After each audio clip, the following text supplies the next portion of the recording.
Você vai assistir agora um corte do Camerite Cast. Quer assistir esse programa na íntegra? Acesse lá Camerite Oficial no YouTube. E se quiser conhecer um pouco mais sobre a gente, pode nos seguir nas redes sociais ou no nosso WhatsApp. Mas como eu gosto desse tipo de discussão, como é importante fazer essas análises, né, análise de conjuntura, fazer planejamento, entender como é que as coisas acontecem, como que a gente pode fazer para desenvolver, de fato, as nossas, né, a nossa região. Por exemplo, saiu agora, eu tive participação direta, né, na construção de um planejamento que foi efetivado agora, que foi a região metropolitana. Eu tive envolvimento direto na criação da região metropolitana, de todas as estratégias, de como que a gente vai fazer, porque é uma disputa de poder, né? E como que a gente vai fazer, por exemplo, que a região metropolitana aconteça, fazendo com que todos os poderes tenham convergência para que isso realmente aconteça, né? O resultado final parece para as pessoas que não vai acontecer, mas acontece. E esse é um tipo de planejamento que fica... Não é uma política pública de mandato, né? Não é uma política pública que é para suprir uma necessidade momentânea, mas ela vai gerar frutos agora, já. Eu acredito que nesse ano ainda a gente tenha frutos da região metropolitana, mas ela vai proporcionar frutos para 20, para 30, para 40 anos.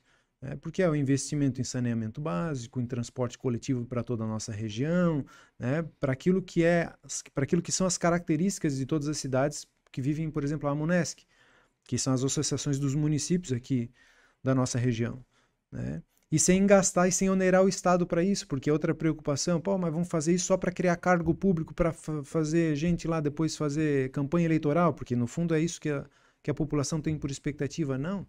Nenhum cargo público foi criado na criação da região metropolitana, nenhum.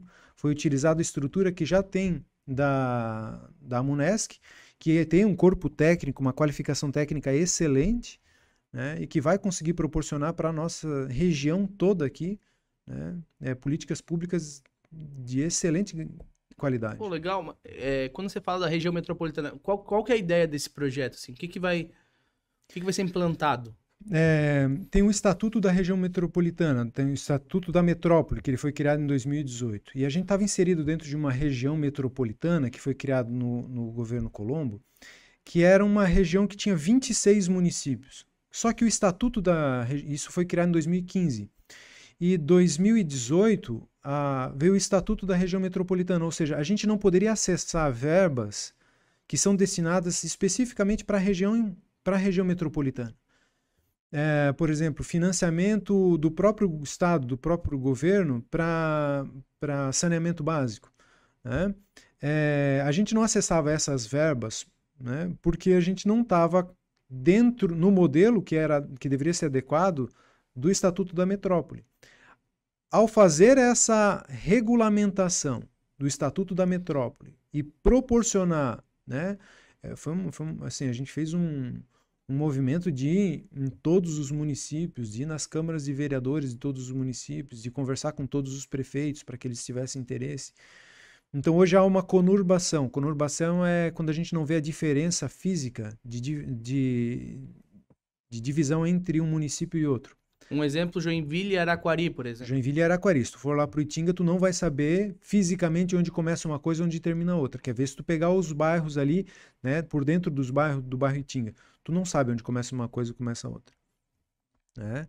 E a partir disso, né, e de uma quantidade X de população, pode-se ter a região metropolitana. E ela pode beneficiar outros municípios que tenham relação limítrofe, né? Uhum. Então, desde que os municípios estejam interligados, há a possibilidade da criação dessa região metropolitana que envolve mais municípios. No nosso caso, são 9 municípios. Né? Ele vem desde São Bento do Sul, Campo Alegre, Garuva, Itapoá, Joinville, Araquari, Barra do Sul e São Francisco do Sul. São os 9 municípios que compõem aí a nossa região metropolitana. Então, todas as políticas públicas elas podem ser pensadas para essa região. Para esse coletivo. Para esse coletivo aí. Pô, olha quantas coisas que a gente precisa aqui, né? A BR-280 é um pleito que a gente tem já há muito tempo. Né? Transporte coletivo não é só para Joinville, mas é para toda a nossa região. Né? possibilita 3 vezes mais o financiamento de questões relacionadas ao saneamento, né? E todo o dinheiro investido em saneamento, a cada R$ 3 investido em saneamento, se economiza 1 em saúde. Isso é incrível. Então, assim, esse é o tipo de política pública que tu faz com uma intenção, mas que ela acaba tendo uma economia significativa em várias outras áreas. Se a gente parar para pensar, 40% do orçamento de Joinville é gasto com saúde. Caramba. Assim, na boa, eu tenho dó do prefeito, né? Porque tu imagina, 40% do orçamento, aí 25% por responsabilidade fiscal é obrigatório Educação, né? ir para educação, mas nenhum município da nossa região aqui acaba gastando 40% com saúde, né? E a gente percebe, por outro lado, que a gente tem várias deficiências ainda assim na saúde pública, né, da nossa cidade, porque ela acaba incorporando não só da nossa cidade, mas de toda uma região. Então, é o tipo de política pública complexa de se fazer, sabe? É o tipo de posicionamento que se tem que ter, né, de assumir certas responsabilidades e de cobrar também, né? Na administração pública, a gente sempre fala o seguinte: alta complexidade é responsabilidade da União, média complexidade é responsabilidade do Estado e baixa complexidade é responsabilidade do município, né? O que a gente percebe é que tem alguns entes aí que não estão cumprindo com as suas responsabilidades. Então a gente precisa de peso político para cobrar essas responsabilidades. Com a região metropolitana a gente passa a ter mais ainda do que se tinha se fosse um município isolado. Então, é pensar estrategicamente, né, como que a gente precisa fazer as coisas para que elas aconteçam de forma eficiente, né? É a própria lógica da Camerite, né? Quando ela vai participar, por exemplo, de um edital de licitação, né, o prefeito, né, o governador, se fosse o caso, se fosse uma contratação pelo Estado, ele sabe que efetivamente ele vai economizar muito mais do que se ele fosse gastar com outras formas para garantir a segurança. Daí todo mundo vai falar, mas vai diminuir a empregabilidade, vai diminuir isso, vai diminuir... Mas pelo contrário, né? Tu economiza, tu garante uma segurança melhor para as pessoas em detrimento a uma economia para o Estado, né?